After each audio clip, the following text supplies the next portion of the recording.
but get in your mazel tovs quickly because it's time to start. So we'll, on behalf of everybody, we'll officially give Shulie another mazel tov. I announced all week, you were missing last week's class because, the wedding. So Baruch Hashem for good reasons. And we want to wish the young couple she'll build a Beit Ne'aman B'Yisrael, a beautiful Jewish home. And she'd proud of all our children. All of us should have many occasions to come and celebrate. Okay. So part 3, we're going to, now we're going to discuss the renegades, the people who didn't like to celebrate with everybody else, want to make their own parties or miss parties. So Bakasha, the Karaites, it's all yours, Shulie.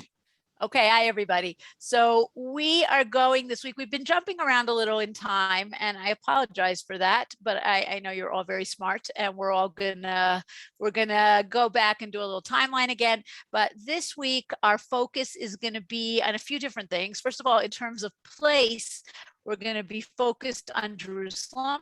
Okay, last week, 2 weeks ago, we were in Tveria. Now we're going to be in Jerusalem, see what things were happening in Jerusalem, more or less at the same time. We're still in the time period of the early Muslims before the Crusades. We're going to talk about a little bit about the conflict between Babylonia and the land of Israel, because that's an important thing that's happening at this time period where the Babylonian yeshivot are very significant and central, and there's a battle for primacy between them and the land of Israel. But mostly we're going to talk about the Karaites. Who were they? Why are they important? Why were they a major threat? Today, you talk about Karaites, it's more or less a curiosity. But there was a point where they were a real threat to Rabbinic Judaism. And we're going to also talk about one of the great champions of Rabbinic Judaism against the Karaites, and that is Rav Saadia Gaon. Rav Saadia Gaon, who we're going to see, was the first in absolutely everything. So let's dive in. The picture that you're looking at here is the interior of the Karaite synagogue in Jerusalem, which still exists today. And we'll come back to it and we'll talk about it. Some people may be familiar with it. It's in the heart of the Jewish quarter, and there is still a Karaite community in Jerusalem, as well as quite large Karaite communities in other parts of Israel, in Ramla and Ashdod. But we'll get to that at the very end. But let's first, as we usually do, take a look at the timeline, okay, to understand where we are. Because we're going to Jerusalem, I wanted us to kind of take a long view of Jerusalem, because what's very significant about the Muslim conquest, certainly for Jews, is that Jews returned to Jerusalem after being absent for a total of 500 years, with perhaps a few people sneaking in here and there. But essentially, official Jewish life in Jerusalem ends in the 130s, okay? Whether as a result of the Bar Kokhba revolt, as a catalyst for the Bar Kokhba revolt, we still have many questions about the Bar Kokhba revolt. But certainly in that beginning of the 2nd century of the Common Era, Jerusalem becomes Judenrein. There are no more Jews. A new city is founded. The Romans call it Elia Capitolina. Zion Sadeh Techerash, Zion becomes a plowed field. Okay, the Temple Mount is plowed. We have a lot of sources about this idea and about Jerusalem being emptied of Jews. We're going to come back to that. Okay, so that's just to get us a little bit of an understanding of the longer view of Jerusalem, which is going to change with the Muslim conquest when Jews are allowed back. Okay, but before we get to that, we're going to be talking about the geonim. Okay, the heads of the yeshivot. If you know a little bit of history, Jewish literary history, so you know about the Tanaim. Those are the teachers of the Mishnah, the Amoraim, the teachers of the Gemara. Okay, there's another group called the Savoraim. We're not going to go into them, but then there are the geonim. The geonim are the leaders of the great yeshivot in Babylonia as well as in Jerusalem, and that's in this early Muslim period. Okay, 600 to 1000. This is the period where the Babylonian community is the center of Jewish life. Israel is always important, but the Babylonian community is where everything is really intellectually happening, historically, and we're going to be talking about the geonim. A huge change, a tsunami in the world is the beginning of Islam. Okay, 622, Muhammad comes out of Mecca and Medina, creates this new religion with a lot of it based in Judaism and Christianity. Rather disappointed that the Jews are not interested in it, and ultimately murders many Jews in Arabia because of that, and then comes out and really there's a scholar who uses that term, the Islamic tsunami, this incredibly quick conquest of much of the known world, and of course, including the land of Israel, including Jerusalem, where Jews are now allowed back under certain restrictions. We're going to come back to all of this, so don't worry if you're, if we didn't go into detail. The Temple Mount, Har HaBayit, becomes very significant to the Muslims, as it was not to the Byzantine Christians. Haram al-Sharif, there's the Dome of the Rock, Al-Aqsa, that's built by the Umayyad caliphs. We're going to talk about that. And then we have our beginnings of Karaism. Sometime in the 8th century. How does it begin? Why does it begin? Who is Anan ben David? We're going to get to that. We have the Karaite community in Jerusalem. And we have our champion, Saadia Gaon, 882 to 942. Rav Saadia Gaon, even though I hated this movie, I'll still use the comparison. Rav Saadia Gaon is the Forrest Gump of his period. He is involved in anything that's happening in his time. He has a finger in it. He is involved in it. A calendar controversy, we'll get to that too. And all of this comes to a crashing end with what we talked about in the first class, right? The Crusader conquest of Jerusalem. We talked then about the Jewish community being destroyed, but the Karaite community is as well. The Jews ultimately return. The Karaites take much longer to return. But we are really going to talk about up until the Crusaders, and this is that first great wave of Muslim power of the early Muslims in the land of Israel. So that's just to give us a little bit of a larger picture. So let's go to Babylonia for a few minutes. Like I said, the Jewish center at the time, but without one leader, but rather with many leaders. Now, Babylonia is a Jewish center. Babylonia has a Jewish community already from the exile from the first temple, but it doesn't really hit its stride until we get to the time of the Amoraim, until we get to Rav and Shmuel, right? We're talking about the 3rd century of the Common Era.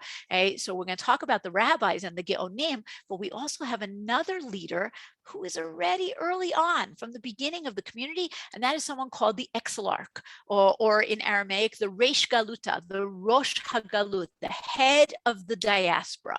The diaspora, of course, is Babylonia at this time. Now, there's a lot of legend and folklore about the Exilarch. First of all, and perhaps most importantly, he is supposed to be a descendant of the house of David. So he is, at least in Jewish terms, really royalty. And non-Jews also look at him and see him as the leader of the Jews.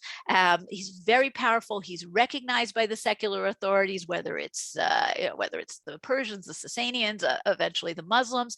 We have this fabulous description from the 10th century by a chronicler named Nathan the Babylonian, and this is very famous. Some people may have seen it before. And this is just one little piece where he talks about the installation of the new Reish Galuta, of the new Exilarch. The members of the 2 academies, led by the 2 heads, the geonim, as well as by the leaders of the community, assemble in the house of an especially prominent man before the Shabbat on which the installation of the Exilarch is to take place. The first homage is paid on Thursday in the synagogue, the event being announced by trumpets. Everyone sends presents to the Exilarch according to his means. The leaders of the community and the wealthy send handsome garments, jewelry, gold, and silver. On Thursday and Friday, the Exilarch gives great banquets, right? It's really like, think of a presidential inauguration or a king being crowned.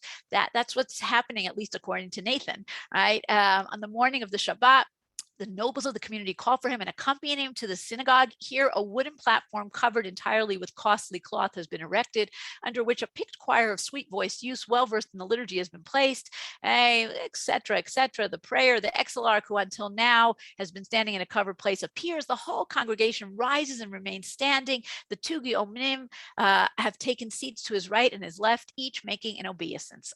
So this is something that, at least in Jewish eyes, it is equivalent to a king. right? He has a lot of power, and he's considered to be the head of the Jewish community by non-Jews. Now, one of the things that's very interesting, at least in the Gemara, is that the Reish Galuta doesn't always appear on the same to be on the same page with the rabbis. Okay, meaning we have all these stories about rabbis who come to the house of the Reish Galuta, and are they following the law properly in terms of kashrut and Shabbat? Not so much necessarily. And the rabbis are very nervous because they don't want to, cause trouble. They don't want to get in a conflict with the Reish Galuta, but they also don't want to, not keep the law. So that's a very interesting take that the Gemara has, that the Reish Galuta might be very powerful, but he's not always necessarily the most learned or the most religious, right? So you can see a conflict already being set up there, okay? One other thing that's important to understand is that the secular authorities, at least the Muslims, view the exilarch as the head of the Jewish community, and there cannot be any other leader of the Jewish community. Otherwise, that's going against the exilarch. So if you purport to set yourself up as a new leader, you could get in great trouble. And that's going to be part of the Karaite story, at least according to the rabbis. Okay? But we'll come back to that. Now, the other authority, the more religious, the more scholarly authority, are the geonim, are the heads of the academies of the yeshivot. Now, we have Talmudic academies in Babylonia, but of course we have in the land of Israel as well. So if you remember from last time, we talked about Tiberias, and Tiberias being the home of the Sanhedrin and the continuation of the tradition of the Masorah. So that's where you have what's called yeshivat Eretz Yisrael, the yeshiva of the land of Israel. And this picture here on the left is an inscription, a mosaic that was found in Tiberias from a synagogue. Was it from a yeshiva? We don't know, but that's Yeshivat Eretz Yisrael, which is the leading halachic authority in the land of Israel, since Jerusalem in the Byzantine times there are no Jews living there, and even in the Muslim times, it's a small community. The primary community is in Tveria. Okay, now what's happening in Babylonia is you have a few different yeshivot. Let's annotate a little. And you'll see, one second, sorry, get my colors. Okay, so we have a few. We're going to talk about the three major ones, which are Pumbedita, Neharda, and Surah. You have other places that we hear about in the Gemara, Machoza, Mata Machasia, but these are where the yeshivot are. The very first one is in Neharda, which is begun by the Amora Shmuel. Rav comes back from the land of Israel. He starts another yeshiva a little further south in Surah. And by the way, you'll notice that all of these are along the rivers because that's where people lived, right? That's where the Jewish communities were, along the rivers, the Prat and the Chidekel. The Euphrates and why am I blanking on the Chidekel? You guys know what it is, okay? Tigris. Tigris, thank you. I knew somebody would know. Okay, so here are our yeshivot, each one more important at different times.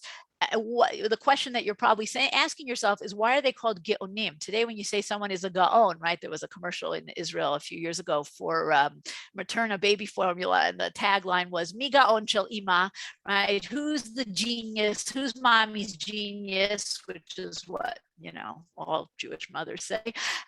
So we think of gaon as a genius, but that's not the origin of the word. The origin of the word is Rosh Yeshivat Gaon Yaakov. These yeshivot were called Gaon Yaakov, right? Which comes from a verse in the book of Psalms in Tehillim, Yivchar lanu et nachlatenu et Gaon Yaakov asher ahev sela. So the yeshivot were called Gaon Yaakov, and therefore the head of the yeshiva was called a gaon. Now, as you can see, right, you have these many yeshivot in Babylonia, many great scholars there, both in the time of the Gemara and afterwards. But you have a fascinating conflict that develops, that always is, ever since there is a diaspora between the land of Israel and Babylonia. Because while you might have these brilliant scholars and teachers in Babylonia, the land of Israel is always the land of Israel, right? We talked about this last week. That you can't take away from the power of the land of Israel, even if the greatest scholars are in Babylonia. We're going to see that's going to come to a fore when we talk about the calendar and the controversy over the calendar and who gets to establish leap years, new months, right? All the different things about the calendar. But in Babylonia, you have this strong tradition of study. Okay, it becomes a true Torah center, and it's not only for the elite, meaning the people who go to yeshiva full time, the rabbis, the teachers who teach there full time. Yes, they are the elite, but you have this tradition which begins already in the time of the Gemara, and it continues certainly through the time of the geonim. Something that's called Yarchei Kala, right? The months of the bride. What's Yarchei Kala? These are 2 months in the year, and we have a description of it already in the Tanhuma. God has appointed the 2 academies for the good of Israel. In them, day and night are devoted to the study of Torah. To there come scholars from all places twice a year in Adar and Elul, and associate with one another in discussions on the Torah. Now, this Yarchei Kala, which begins in Babylonia, continues in other places. In fact, it's still done in some places today. I know that they don't do it for a month, but I know that like the OU has had Yarchei Kala. The idea is that you have people who are busy making a living, right? They don't necessarily have time to devote themselves full time to Torah study. They'll learn a little bit every day, do a little daf yomi, but you want to spend some intense time learning. So you set aside time. Now, why these particular months? Why Adar and Elul? So you could say, on a Jewish cycle, right? Adar is right before Pesach. Elul is right before Rosh Hashanah, Yom Kippur. These are times where you want to immerse yourself in Torah. That's true. But at a practical level, if you're a farmer, which most people were, these are quiet times, right? Adar, your planting is finished. You're waiting, maybe with trepidation, for the harvest. Okay. Elul, the same thing, right? The harvest of the fruits, which is happening Tishrei, Cheshvan, Kislev, but there's not that much work for you to do in Elul, right? In Adar, you finished your planting. In Elul, you finished gathering your grain and you're waiting to gather your fruit. So you have some free time. You have some downtime, right? If you're an accountant, this is May for you, right? You have a little time to breathe. And then what do you do at that time? You come and you learn Torah. One of the most enduring examples that we have of how important these yeshivot were is that we still pray for them in our davening on Shabbos, even though these yeshivot have not been around for quite a long time. And I'm sure most of you are familiar with the Yikum Purkan, right? This is one of the prayers that we say as we're finishing the Torah reading for Shabbat, as we're getting ready to put the Torah away. We say this prayer that there should be strength from heavens, right? For who? Okay, take a look over here. Let's annotate it so we can just draw out what we need. Okay, Lemaranan v'Rabbanan chavruta kadishata di be'ara Yisrael udi leBavel lereshe kala ulereshe galuta ulereshe mitivata uledayana debaba. Okay, so if your Aramaic is not up to snuff, okay, the rabbis and the teachers, the holy community who is in the land of Israel and in Babylonia, the heads of the kala, the exilarch, the heads of the yeshivot, the judges in the courts. Hey, we are praying for all of them. We haven't had yeshivot and exilarchs in give or take 1,000 years. That's okay. We're still praying for them, and we're still praying for them actually in Aramaic, right, which was the language, of course, that they were using. So I think that's a fascinating testimony to what's going on. So that's our yeshivot and this important center in Bavel. And we're going to come back to it when we get to the story of the calendar. But now let's go to Jerusalem. Okay, so Jerusalem, thriving Jewish city, of course, in First Temple times, in Second Temple times. The destruction of the Second Temple in the year 70 is a terrible blow, but it does not put an end, it seems, to a Jewish community in Jerusalem. It's devastated. Many people are killed or imprisoned, but the community comes back. But what does really put an end to Jewish life in Jerusalem, and this is why this is arguably a greater tragedy than the destruction of the temple, is the story of the Bar Kokhba revolt. With the Bar Kokhba revolt, 132 to 135, the Jews are roundly defeated by the Romans. And at that point, the Romans have had enough with the Jews and with their crazy rebellions and with their allegiance to rebuilding the temple. They're sick of these guys. And therefore they say, that's it, no more coming back to Jerusalem. with the hope that if they can erase Jerusalem from Jewish consciousness, then the Jews will become docile, nice citizens of the Roman Empire, and everybody will be happy. As we all know, that does not happen. Jews are not normally very docile and do not get erased very quickly. And Jerusalem changes from what we'll call earthly Jerusalem, Yerushalayim Shel Mata, to heavenly Jerusalem, Yerushalayim Shel Mala. Jerusalem retains its significance in prayer and in prayer direction and in learning and in talking about it. But instead of it being an earthly Jerusalem that you can go and visit 3 times a year, now it's something that we talk about and we dream about. Okay? And even though the Romans erased the name of Jerusalem, we're going to see in a second, Jews never changed the name, right? And always called it Jerusalem.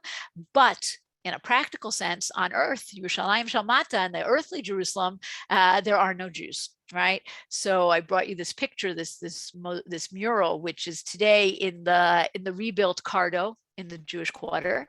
It's a great picture, right? And it shows the Cardo, right? The central north-south street that runs through the city. This is a major street in Roman times, mostly in Byzantine times. And all sorts of people from all over the world, and merchants and goods, and the economy is thriving, but no Jews, right? No Jews. Jews are not allowed into Jerusalem. And we have this testimony, this very, very harsh and nasty testimony by Jerome, right? A priest, a church father, Jerome, Hieronymus in Greek, in Latin, and he writes in his commentary, he writes a Bible commentary. Jerome, as much as he hated Jews, actually was very interested in Hebrew and studied Hebrew, and probably with Jews, and wrote a commentary to Tanakh. And in his commentary on the book of Tzfanya, he writes about what is happening with the Jews in Jerusalem. Until today, it has been forbidden for those poisonous hypocrites, that's us, to enter Jerusalem because of their murder of the prophets, including the last one, the Son of God. They may come only to cry, because then they are permitted to mourn the ruins of the city in exchange for payment. Just as they once bought the blood of the Messiah, now they buy their own tears, and even mourning is not given them for free. So this is something that we didn't know about from the Romans. We knew from the Romans writers that Jews are not allowed into Jerusalem, but Jerome adds that they are allowed to pay money and to come to Jerusalem when, one day a year, which day? On the day that the Romans conquered and destroyed Jerusalem, i.e., Tisha B'Av. You can see the members of this nation, women wearing rags, old men carrying a burden of rags and years, gathering to mourn and proving by their bodies and their clothes the meaning of the anger of the Lord, right? Very important idea in Christian theology, that Jews are witnesses to what happens to people who reject the truth of Christianity. A collection of miserable rabble appears while the cross of the Lord shines and celebrates his resurrection, and on the Mount of Olives is raised a cross. Meanwhile, this pathetic nation cries over its destroyed temple, and they are not worthy of pity. So Jerusalem has no Jews except on Tisha B'Av. The city is transformed. Okay? The Romans, after the Bar Kokhba revolt, or perhaps before, and then they develop it more, make a new city that they call Aelia Capitolina, after the Capitoline gods. Okay? Its center is no longer the area of the Temple Mount, because for the Romans, the Temple Mount is not important at all, right? It's only important in order to erase what was there, and that's why they put up pagan statues there. But they moved the center, what the main street had been in temple times, which is right near the Temple Mount, that is erased. Instead, they moved the center to this Cardo that we saw in the picture, right? Starting but at what we call today Damascus Gate, okay, going down this main street with other streets off of side streets. What's fascinating, by the way, is that this architecture, this urban planning that the Romans create already in the second, third century of the Common Era is still the urban planning of Jerusalem. The streets are still the same. They're based on that Roman plan. When the Roman Empire becomes Christian, when we talk about the Byzantines, then the city moves from being a pagan city, right, with pagan temples, Temple of Jupiter, statues on the Temple Mount, to becoming a very Christian city, right? And this place where the Temple of Jupiter was becomes the Church of the Holy Sepulchre, but you have many other churches all around, as well as many churches on the Mount of Olives over here, lots of processions, lots of Christian pilgrims. The city becomes a very significant Christian city. And like I said, for Jews, it kind of fades into memory. It's important, but it is not the place that they are able to physically visit. Right? But that is going to come to a change with this incredible moment in human history, right? Definitely one of the top 10 in terms of how human history has changed. And that's the beginnings of Islam. Okay. Muhammad begins to preach his new religion. If you look at this map, it's a great map. Okay. The darkest brown is the very beginnings of the Caliphate of Islam, right? Muhammad begins in Arabia, and throughout his lifetime, this is really where the conquests are. But then the next 30 years, 632 to 661, you have this expansion into Asia Minor, what we would call Turkey today, right? The land of Israel, Egypt, part of North Africa, and then with the Umayyads, 661 to 750, even further, right? Expanding all the way across North Africa, all the way to Spain, further into the east. So it's really an unbelievable conquest that happens with lightning speed. Right? Muhammad begins to preach his religion first in Medina, where the Jewish community, like I said, they are not particularly interested in Muhammad's new ideas, and he is displeased, and the Jewish community is killed and their property is taken. Then we go to Mecca, okay, and then throughout much of the world. Now, this is fueled, obviously, by religious fervor. Okay, one of the principles of Islam is jihad, is holy war, meaning you need to bring the world to Islam, okay? And the world is either Dar al-Islam, the house of Islam, right? The house of submission, the house of the belief in this new religion, or it is Dar al-Harb, the house of the sword. Okay? If you're not in the Dar al-Islam, you are going to be put to the sword, with the very important exceptions, which we talked about last time, of these dhimmi, of these people of the book, Jews, Christians, Zoroastrians, who are allowed elements of religious freedom under many restrictions. Okay, but you have this idea of religious war bringing the world to Islam, as well as more kind of mundane base motives: money, land, conquest, right? Many converts to this new religion. Among them, by the way, Jews. Right? When Islam sweeps through the land of Israel, there are quite a few people who, if you can't beat them, join them. And there's actually a fascinating theory. There are Muslims in the land of Israel today, particularly in the southern Hebron Hills, who are called the Mechamrim. Mechamrim means chemar is wine, right? It means they drink wine. Muslims don't drink wine. Okay, this was a small group of Muslims who did things kind of differently. Okay, they drink wine. They have some kind of candle lighting in the wintertime around Hanukkah. Right, this was a phenomenon that was studied by Yitzhak Ben Zvi in the early part of the 20th century, and the suggestion is that these are kind of Marranos. These were kind of hidden Jews. They converted to Islam, but they kept some of their Jewish ideas. And there are people who go even further, who say that many of the Muslims who are in the land of Israel today are descendants of Jews. I don't know if we're going to go that far, but it is a fascinating idea. But what has the greatest significance, perhaps, for Jews is that they are allowed to return to Jerusalem. Like we said last time, the Pact of Omar, lots of different restrictions, right? But we do have permission. Now, Jews, whenever there's any kind of major world conflict, Jews tend to look at it and say, oh, this is the footsteps of the Messiah, right? The redemption is coming. This happens in the Crusades and the Napoleonic Wars, and many times Jews look at this and the same thing here, right? This battle between the Christians of the Byzantine Empire and the Muslims of the Caliphate. Jews look at it and say, oh, maybe redemption is coming. And adding to that is the fact that they are allowed back into the city. Now, we know that they're allowed back because we have this letter that was found in the Cairo Geniza. Now, it's a problematic letter because we don't know who wrote it and we don't know when it's from, but we do have a great description here of what happens when the conqueror of the city, the Muslim conqueror, Omar, comes into the city. And I just excerpted a few pieces for you. I didn't bring the whole thing. All the Muslims in the city and surrounding came together with a group of Jews. They were ordered to sweep the site of the temple and clean it. Okay, this is a fascinating thing. As far as we know, even though scholarship is changing today, the Byzantines ignored the Temple Mount. They were the only group that were not interested in it. Although some people say today that perhaps they built a church there. We don't have enough evidence yet to say, but it seems that the Temple Mount becomes something of a garbage heap. Now, the Muslims come, and at least according to this letter, understand that there's some significance to this site. They ask the Jews, where is this holy site? And then they ask them to clean it from the garbage. Whenever they uncovered another layer, Omar would ask the elders of the Jews if this was the stone known as the foundation stone.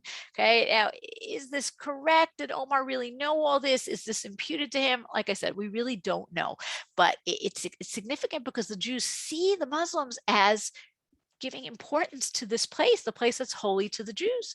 And then after this whole situation happens, we'll talk about the Temple Mount in a minute. The Jews gathered before Omar and said to him, how many of the community of Jews will the emir of the believers command to come to the city? And then we have an interesting back and forth. I took it out for you, but the Jews say, oh, we want 200 families, right? And the Christians say, what are you talking about? We only want 50 families, back and forth, right? A whole bargaining. Omar decreed that 70 households should come. So 70 households, including women and children, moved from Tiberias, right? Remember, that's the center, and established settlement in buildings whose foundations had stood many generations. Okay, so the Muslim conquest of Jerusalem, 638 CE, and Jews at that point are allowed to return. Now, where do they return to? Okay, so the sources that we have suggest that it's in the south of the city, not necessarily in the traditional Jewish quarter that we talk about today, although perhaps, right? Some people say maybe Mount Zion, and then there's also suggestions that it's here, right, by the southern wall of the Temple Mount, by what we call the Choda Gates, right? People may have been to the excavations there. We don't have so much archaeological proof of what the Jewish households might have looked like, but that's the suggestion, that it was in the south of the city. Later on, right before the Crusades, we know the Jews they are moved by the Muslims to the northern part of the city, right? The northern part of the city, where today it's the Muslim quarter, the Jews are moved to there. But in the beginning, it seems they're in the south, right? Now, Islam's holiest cities are Mecca and Medina, but they start to attribute holiness to Jerusalem as well. Okay, Jerusalem is no longer Elia Capitolina. It gets its new name, okay, either Al-Quds, the holy city, or Beit al-Maqdish, which is of course Beit HaMikdash, right, the city of the temple. Okay, they take this Temple Mount, right? We all know this very, very famous view, right? They take this Temple Mount and erect on it two significant buildings, the Dome, well, many significant buildings, but the two major ones are the Dome of the Rock and the Al-Aqsa Mosque. Why, right? Why is this an important place? What becomes significant to the Muslims? So we hear about Omar, right, who wants to know about the Temple Mount and where is the foundation stone. And what happens is that a surah in the Quran that talks about Muhammad making a very significant journey is attributed very early on to Jerusalem, right? So let's read the actual text, and then we'll talk about the interpretations of it. Glory to him who made his servant travel by night, right? Night journey, from the sacred place of worship to the furthest place of worship, whose surroundings we are blessed to show him some of our signs. He alone is the all-hearing, the all-seeing, right? So you can see that in the original text, we don't have any places, but very early on, the oral law of the Muslims, the Hadith, right, says the sacred place of worship, that's the Kaaba in Mecca. The furthest place, Al-Aqsa, the Qatseh, the edge, right? That's where the name of the mosque comes from.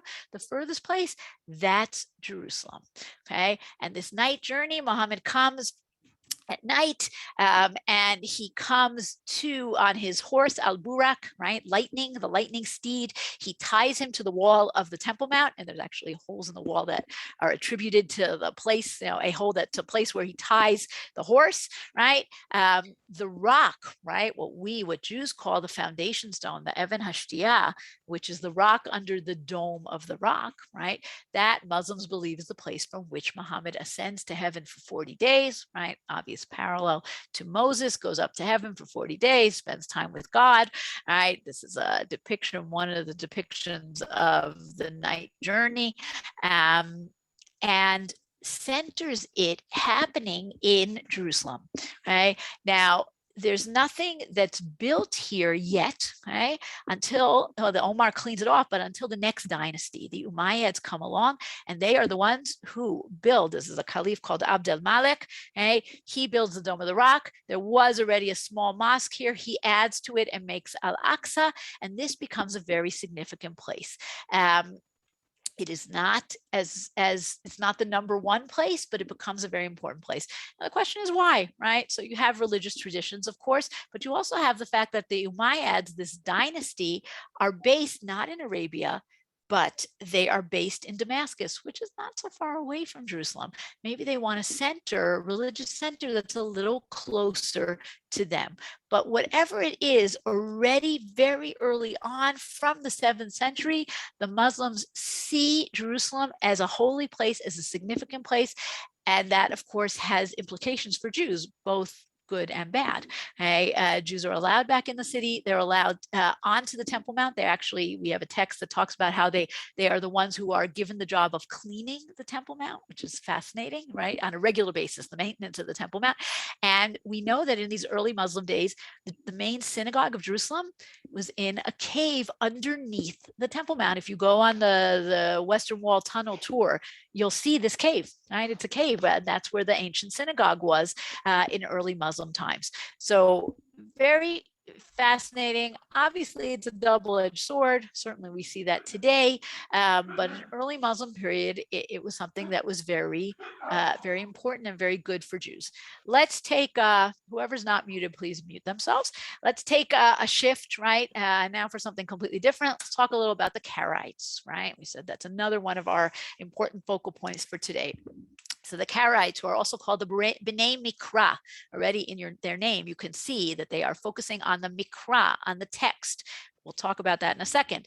We have two very different origin stories, which is not particularly surprising, right? Every breakaway group has their origin story. We're the real ones. We're the true Jews, Christians, Muslims, whatever. And the main group says, are you talking about? These guys are complete heretics. We have the same story with the Samaritans, and we have the story with the Tzdukim, right? We have this with the Karaites. We have the Rabbinite, or to make life easier, we'll just call it the Jewish version of the story. In various places, I brought you one from Avraham ibn Daud, right? Sefer HaKabbalah, Avraham ben David, important scholar who writes his history book, basically, Sefer HaKabbalah, and he tells us about Anan, right? Anan ben David is the founder. Anan and Saul, his son, may the name of the wicked rot, lived in the days of Yehudai Gaon in Surah 760 to 764. This Anan was a descendant of the house of David and a scholar originally, but people discovered something wrong in him, and for this reason he was not appointed Gaon. And the fates decreed he should not become exarch either. Because of the envy and chagrin in his heart, he enticed the Jews away from the traditions of the sages, composed books, and raised disciples, and of his own accord devised statutes that are no good. Right? Classic story. A very bright young man, overlooked for leadership, all kinds of leadership, right? He's not made the exarch, he's not made the Gaon. And in his pique and his anger and his jealousy, he breaks away and creates his own group, completely for his own selfish reasons, right? That's Avraham ibn Daud's version. That is the classic Jewish version. The Karaites obviously have a very different story. I brought you a source here from the 18th century, but it's based on much earlier sources. Anan of blessed memory lived in Baghdad and belonged to the party of the Tzaddikim. Okay, tzaddikim, righteous ones, also perhaps similar to tzdukim. We're going to talk about that in a second. Okay, because of his great wisdom, the whole house of Israel chose him to be president of the court and exarch, right? This is a totally different story. He was chosen. Anan desired to restore the crown of the law to its pristine glory and began to preach in public and to argue against the oral law of the Mishnah, to deny it and repudiate it completely. Because of that, people get angry at him. Anan rose and took with him his sons and disciples. They went to Jerusalem, the holy city, and settled there. There he built a synagogue. All right, does he really come? Maybe, maybe not. Both of these sources agree that Anan is the one who starts this group. Okay. they both agree that he creates different laws than we have already. What is the reason behind it? That we don't know.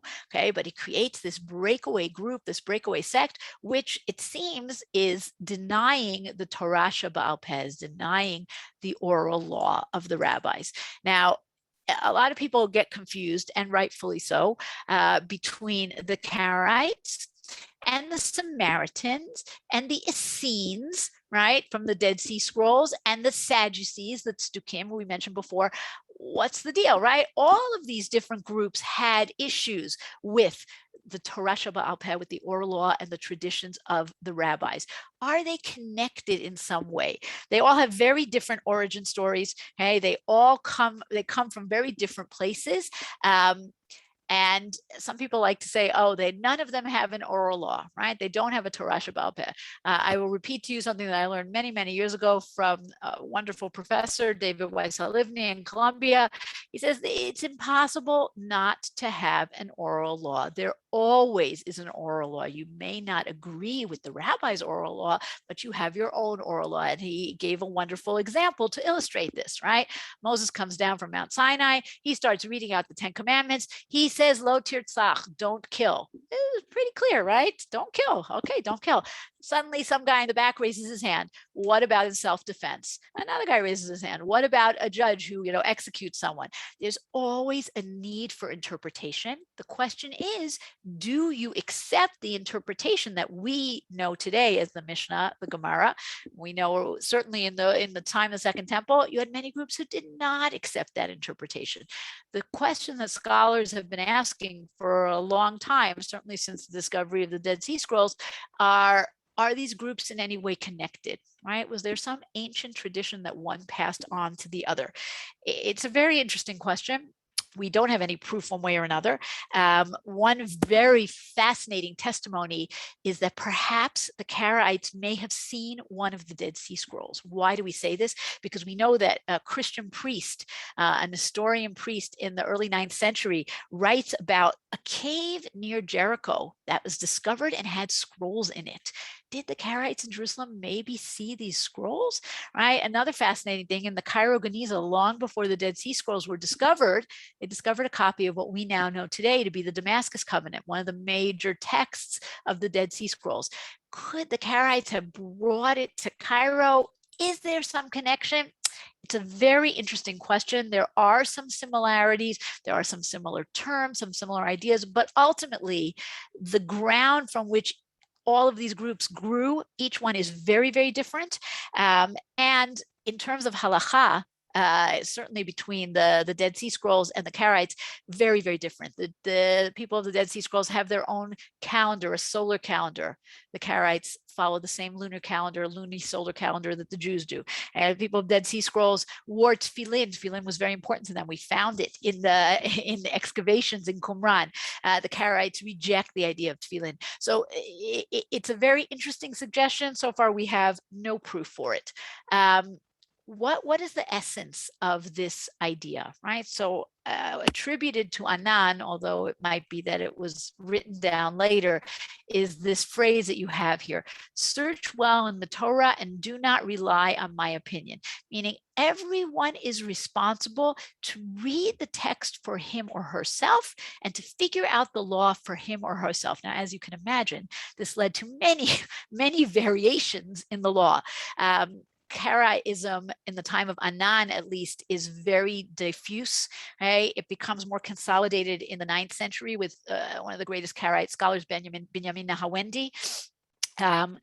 One of the things that's very interesting about the Karaites, as opposed to, let's say, the people of the Dead Sea Scrolls, is that many of their beliefs are not different from rabbinic beliefs. Okay? They have a belief in the one God. They believe in the afterlife. They believe in reward and punishment. Where do they differ? They differ in their practical observance of the mitzvot. So we're going to take a look at a few different examples, and you can definitely hear what they're saying when they say, well, this is really the way the text should be interpreted. So for example, right, al mezuzot beitecha, right, you should have the Torah on the doorposts of your house, which Rabbinite Jews interpret as write little scrolls, stick them inside a case, and put them on the doorposts. Karaites say, don't be so literal. It's a metaphor. Torah should be in your house, right? And what they do is kind of as a concession to show that they're Jews, they make this nice little tablet of the 10 Commandments, and they put that on top of their house, but that it should be on the doorpost of your house, that's a metaphorical idea. You don't need to actually write things and put them on the doorposts of your house. We're going to see something similar with tefillin. Okay. Another great example, tzitzit, right? And if you're interested in this, by the way, I'm always hesitant to encourage being interested in it because, you know, it's a problem not to believe in Torah Sheba'al Peh, but it is fascinating. But if you're interested in this, by the way, and you come to Jerusalem, in the Karaite synagogue, right next door to the Karaite synagogue, there is a family, a Karaite family that lives there, and they have renewed, they have created a beautiful museum with traditions of the Karaites. So here's another example, tzitzit, right? Tzitzit, you have to have fringes on your garment, and you have to have a ptil techelet, right? A blue fringe. In the time of the Mishnah, in the time of the Gemara, there is extensive discussion as to what this tchelet is, and it has to be a very specific dye made in a very specific way, and it has to be color fast, etc., etc. Some people might know about this and know that for many years Jews did not wear tchelet because they didn't know how to make this particular dye, and only in the last few decades have they started, you know, figuring out this technique again. Karaites say, what are you talking about? Tchelet is just a color. You don't need it to be made out of any particular type of dye of anything else. It can be a nice synthetic bright blue dye, and then you fulfilled the commandment. So that's the Karaite tzitzit. Prayer. Now, prayer is very interesting as well. Okay, first of all of their prayers, if you think of Jewish prayers, we have prayers that come from Tanakh, like Tehillim, but we have prayers that are written later by Ezra, by the rabbis, right? Best example is the Amida, is the Shemona Esrei. Hey, Karaites' prayers come from the Tanakh, right? Primarily Sefer Tehillim. So they'll say Shema, which appears in the Torah, but they won't say Shemona Esrei, which does not appear in the Torah. Hey, now if you look at the picture, it's a great website about the Karaites, right? So they show you Karaite prayer, and you look at it, you say, oh, that looks very Muslim, right? They're prostrating themselves on the floor. Karaite synagogues do not have seats, right? You're not supposed to sit. And in the synagogue, you can prostrate yourself, and there are rugs on the floor, and you look at it and say, that looks very Muslim, the rugs, the lying down on the floor. But the truth is that it's not Muslim. It may have been influenced because Karaism arises during the heyday of Islam, but it actually is a very old Jewish practice. You go back to the temple, right? In the temple, you don't wear shoes, you don't sit down, you prostrate yourself. We hear about the Kohanim, right? Throwing themselves down on the floor. So these are ideas that the Karaites have brought back into, you know, into what they do. They go back to the temple. They see the synagogue as a mini temple, right? What we call a mikdash ma'at, to the extent that you have to be clean when you enter it. What does that mean? We'll come to it in a minute. Okay, calendar. They follow the same calendar that Rabbinites do. Okay, they have the same 19-year cycle of leap years. However, it's not always the same years. Okay, they also rely on sightings of the moon, which Rabbinite Jews have not done for many centuries. And one of the very interesting things they do that we know was done in the time of the Gemara is, how do they determine when there should be a leap year? They go out to the fields, and that's the picture you have here on the right, and they see if the barley is ripe. Okay, in the month of Adar, you go out and you see, is the barley getting ripe? Why? Because barley that is ripe is called aviv. That's actually what it means. If you look in the book of Exodus, where it talks about the plague of hail, of barad, and it says the barley is harmed because ha-se'ora aviv, it was already hard and ripe, and it's harmed by the hail, but the other growths that were not harmed because they weren't really grown yet. So they want to see that the barley is in this state because we have to have Pesach B'chodesh ha'aviv, in the month when the barley is ripe. So they actually will go out and look at the barley, and in that way determine if you need to add another month, as opposed to Rabbinite Jews who just have it kind of fixed in the calendar. you have certain customs that are very clearly different from rabbinic customs. I just brought you a few examples.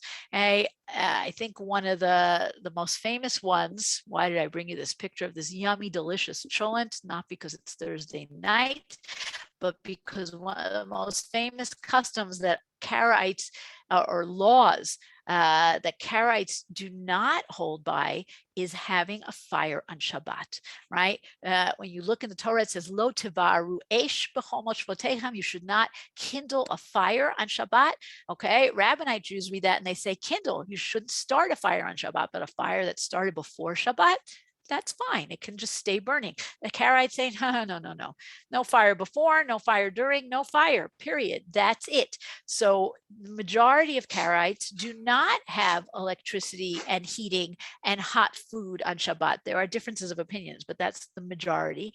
And because of that, Rabbinite Jews eat cholent, not just because cholent is tasty, but because and convenient on Shabbat, but because it's a statement to make against the Karaites. You think we can't have hot food? We're going to have hot food because hot food is what you do on Shabbat, right? So that's one very famous example. Another less famous but very important is tefillin, right? And that's the picture, of course, on the left here.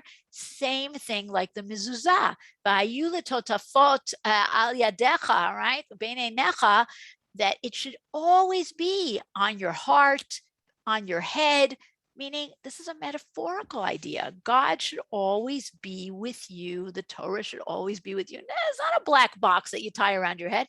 It's a metaphor. Now, a fascinating thing is that some of the commentaries, the ones who are really into pshuto shel mikra, into the plain sense of the text, are kind of inclined to believe that too. Not that they didn't wear tefillin, but they say if you're looking at the text in a really, literal way, that seems to be what it means. And the most famous one is the Rashbam. The Rashbam is Rashi's grandson. And he writes on the Pasuk in Shemot that talks about tefillin, lefi omek pshuto, the deep literal meaning, yelacha halacha lezikaron tamid ki'ilu katuv al yadecha. You should always have the law remembering, in front of you, always as if it was written on your arm. Does the Rashbam not wear tefillin? Of course he wears tefillin, but does he believe that you could interpret the verse in a more literal way? Yes. Why is the Rashbam not afraid to write this? Because there are no Karaites in northern France. Okay, he's not threatened by the Karaites as other commentaries who are also pashtanim, literal, like the Ibn Ezra. They're not going to say this, but the Rashbam is able to say it. Okay, another distinction between the Rabbinites and the Karaites. Okay, they do not believe in mikvah. Okay, here we have a nice mikvah. When the Torah says to become tahor, to purify yourself, to cleanse yourself, any water is good, you can take a shower, right? And that's why when they go to synagogue, you have to be clean, but you don't have to go to the mikvah because they don't see a need to go to the mikvah. Another fascinating one is Hanukkah, right? Hanukkah is a completely rabbinic holiday. It takes place after the end of the story of Tanakh. It's instituted by the rabbis. They celebrate Purim because Purim is still in Tanakh, right? Megillat Esther, but Hanukkah is not. Now, Karaites in Israel, by the way, will still eat sufganiyot and probably light candles too, because it's a cultural thing, right? But it's not something that they believe is a holiday because it's instituted by the rabbis and they're not holding by that. Now, one of the most positive things, beautiful things about the Karaites is their connection to Jerusalem. Okay? They call, one of their names was Avelei Zion, the mourners of Zion. Now we see they have a tradition that their synagogue is already founded by Anan in the 8th century, probably founded a little bit later, but it's definitely one of the oldest buildings in the old city. And one of the very famous Karaite writers, Daniel al-Kumisi, in the 9th century, he comes and he lives in Jerusalem and he writes this great text, which I'm not going to read right now because I have other things I want to get through, but you have it for you to read by yourself, right? But just read the very beginning. You should know it's the villains of Israel who say we are not obliged to go to Jerusalem until he gathers us just as he has scattered us.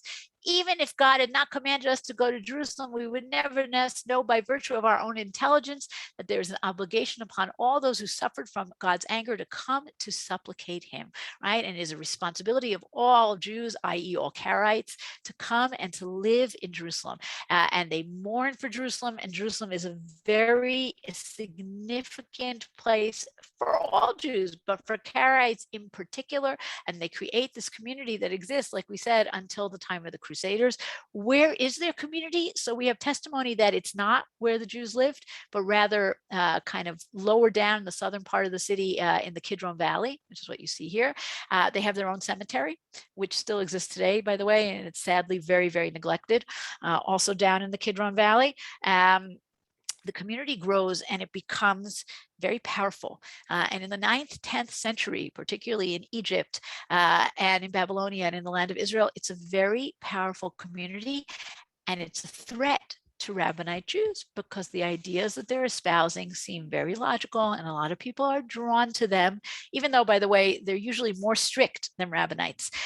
You have intermarriages between Karaites and Rabbinites. We know that because we have ketubas in the Cairo Geniza between the two groups, right? And we even have ketubas that talk about a Karaite woman marrying a Rabbinite man and putting into the ketubah that she gets to continue her Karaite customs after marriage, okay? And Jews are threatened by this. Who comes along to champion rabbinic law and Torah Shabbat Peh? Rav Saadia Gaon, right? And he is known, Rav Saadia Gaon is known as the ultimate first. Okay, so we'll do a little of his biography and then we'll talk about him and the Karaites. So he's born in Egypt in 882. Very, very learned, even as a very young man. He's already writing books.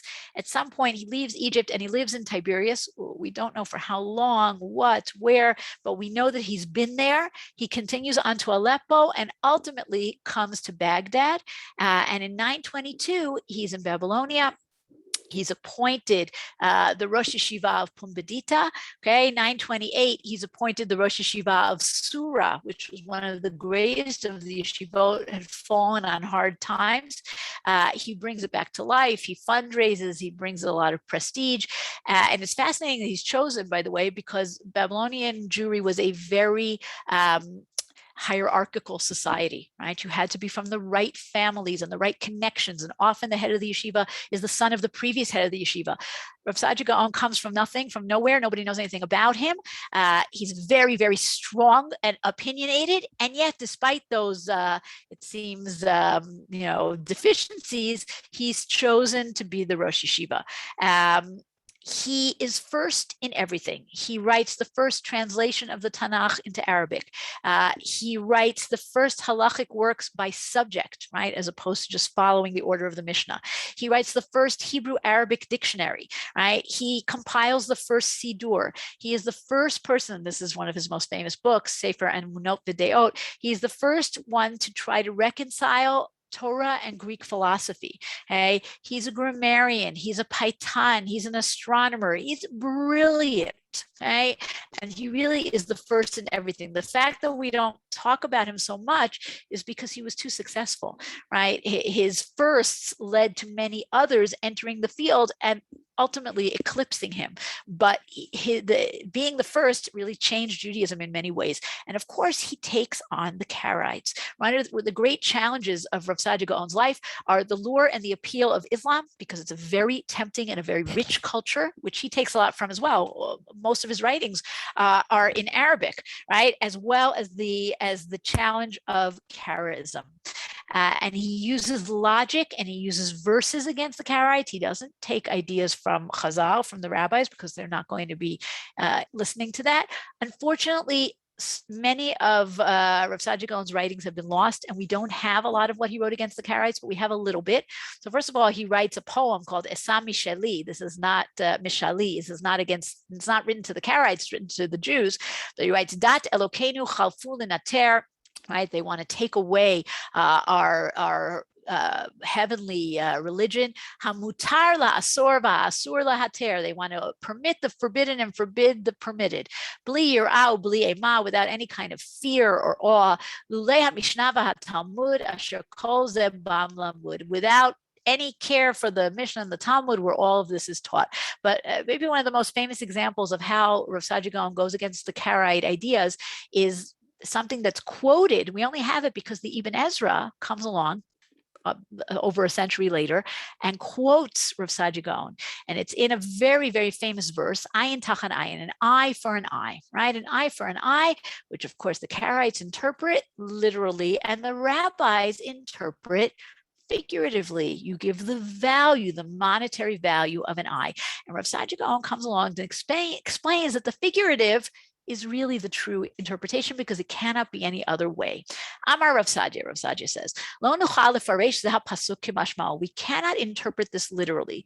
Ki im adam hika ein chavero, v'sara shlishit or einav, ech yitachen sheyukam hakeh kazot bli tosefet umigrad. If someone hits you in the eye and you lose a third of your sight, how could you possibly do the same thing to that assailant and cause him to lose exactly that amount of sight? Maybe he'll go completely blind. Maybe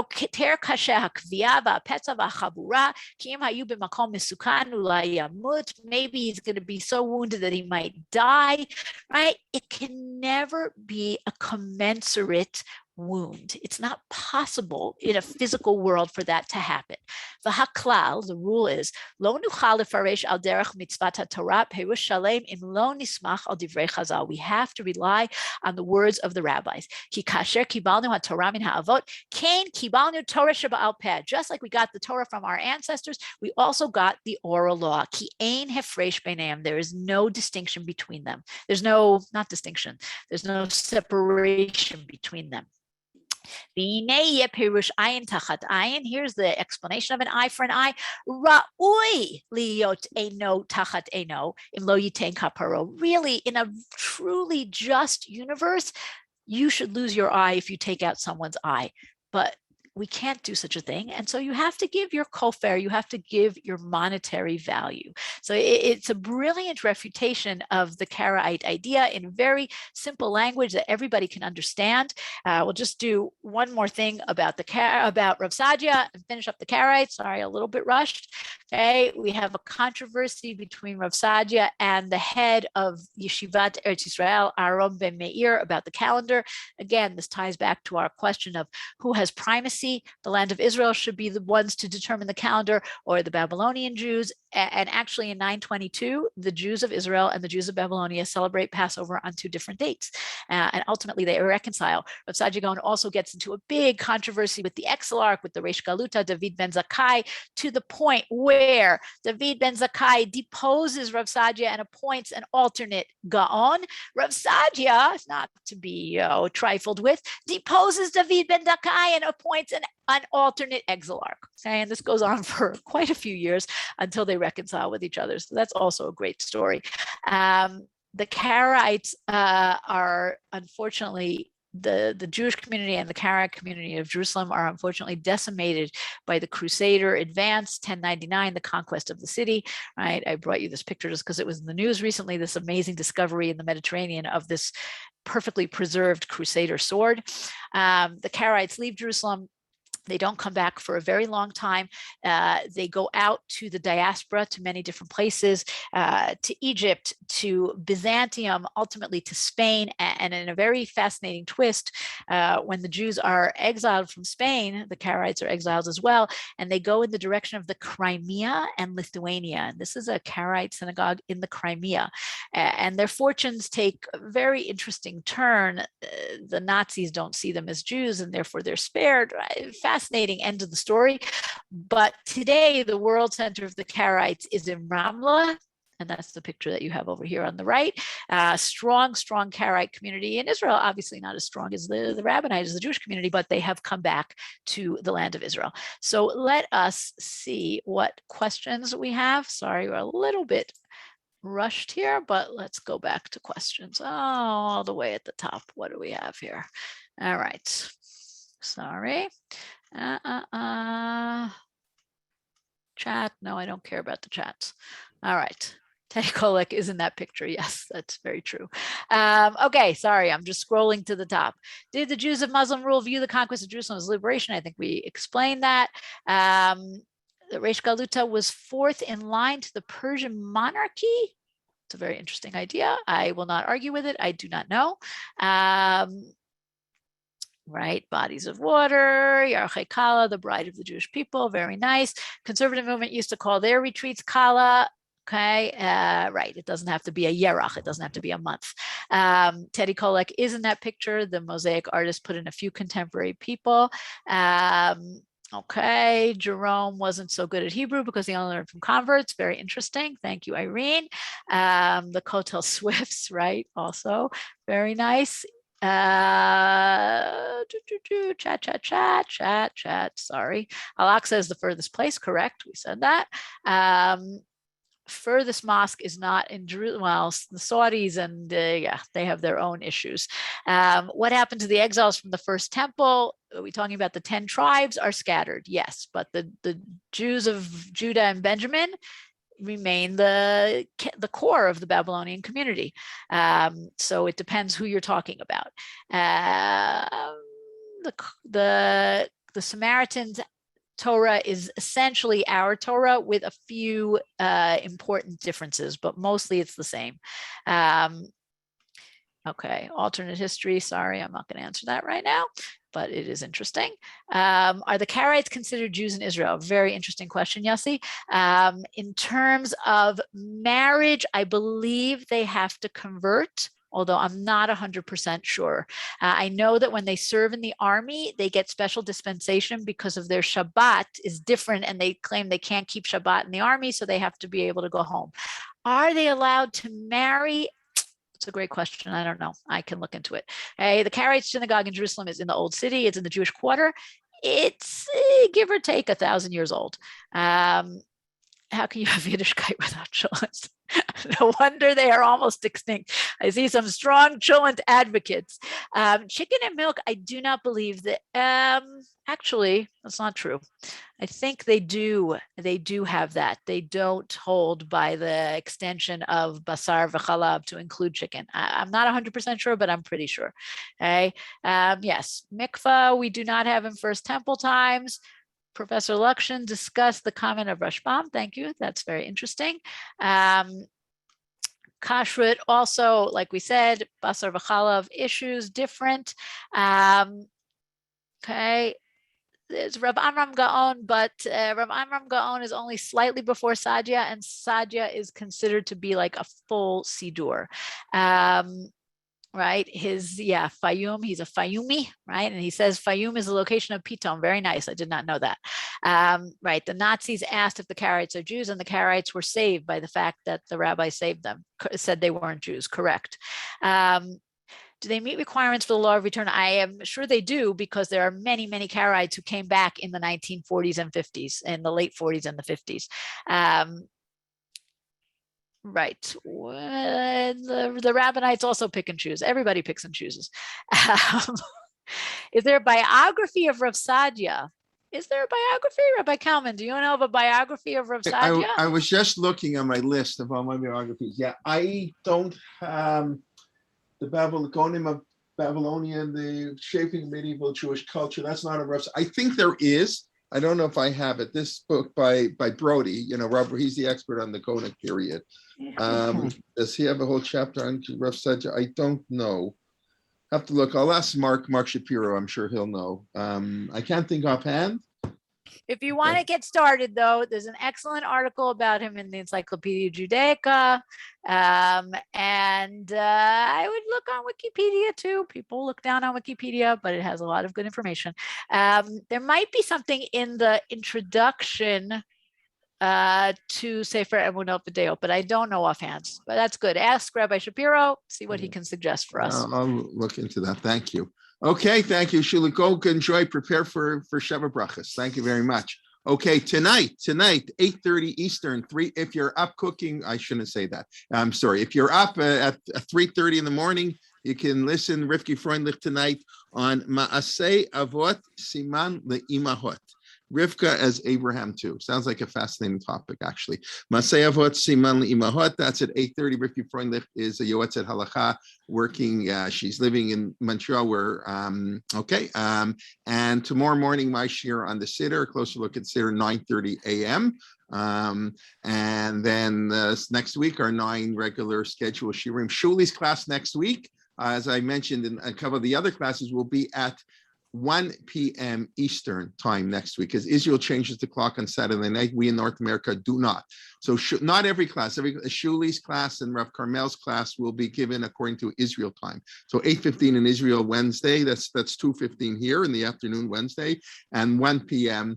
here in Chutz La'aretz and 7 p.m. in Israel. The Monday and Tuesday shirim, Dr. Guhartz and Rachel Danziger, their shirim will go according to Eastern time. In other words, they'll both be at 11 a.m. There'll be 3 p.m. in England and 5 p.m. in Israel. So that's split personalities next week. That's just for 1 week until we change the clock. Okay, everybody have a wonderful day. We hope to see you tonight, tomorrow, all times. Invite your friends. That's the cost of admission, even though we don't charge it, but that's the cost. Encourage other people, let them try a class, and always interested to hear your feedback, positive, negative, and okay, and any ways for to make it even better, to do what we're doing. Okay, we look forward to learning with you. And Mazel Tov again, Shulie, and enjoy the rest of the week in the Sheva Brachas, and everything should be well. We should have many occasions to celebrate. Amen. Thank you. Shabbat Shalom. Shabbat Shalom. Be well, everybody.